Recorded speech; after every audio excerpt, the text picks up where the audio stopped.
Meet Joe and Justin. Joe and Justin believe in being tough on crime. Both of them love to spend your tax dollars on police, prosecutors, and prisons without checking into whether these tax dollars are being well spent. Hi, I'm Joe, and I'm Justin. We believe in being tough on crime. We like to spend your tax dollars on police, prosecutors, and prisons without ever checking into whether your tax dollars are being well spent. Meet Sophie. Sophie and her friends like to yell at people. Sophie and her friends trust Joe and Justin. As such, they also believe in being tough on crime and don't question whether their tax dollars are being well spent. Hi, I'm Sophie. I trust Joe and Justin.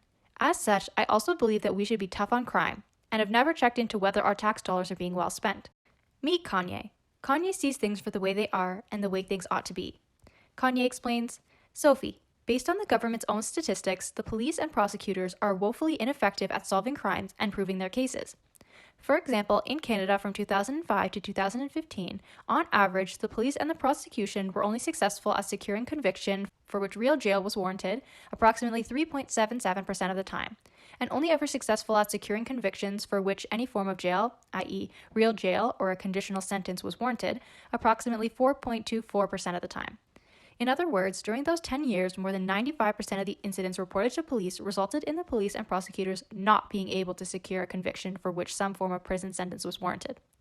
Moreover, once one excludes convictions for incidents that resulted in a sentence of less than 90 days, their success rate plummets to 1.37%, meaning that they were unsuccessful at least 98.63% of the time. Obviously, this is a tremendously high failure rate given the billions of dollars we are spending for these people to do their jobs. And worse than that, failing to solve crimes and hold criminals to account is actually the antithesis of whatever Joe and Justin are pretending to spend your money on. Now, because Sophie and her friends remained humble, they all saw that Kanye was right and Joe and Justin were wrong. Kanye, we're sorry. You were right and Joe and Justin are wrong. It doesn't make sense for us to continue to spend more and more money so that these people can fail at their jobs. Whatever Joe and Justin are pretending to pay for is actually the antithesis of what we want. Will you and your friends help us find better people to serve us and better ways for us to spend our money? Of course we will.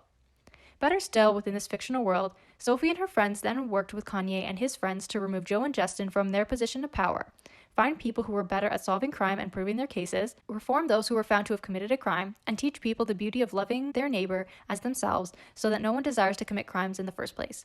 And now everyone is happy because crime has been reduced. The serious crime that does occur gets solved, and there is money for everyone to spend on the things in life that make life worth living. The moral of the story, tough on crime is a waste of time. Prevent and correct is the much better bet. The end.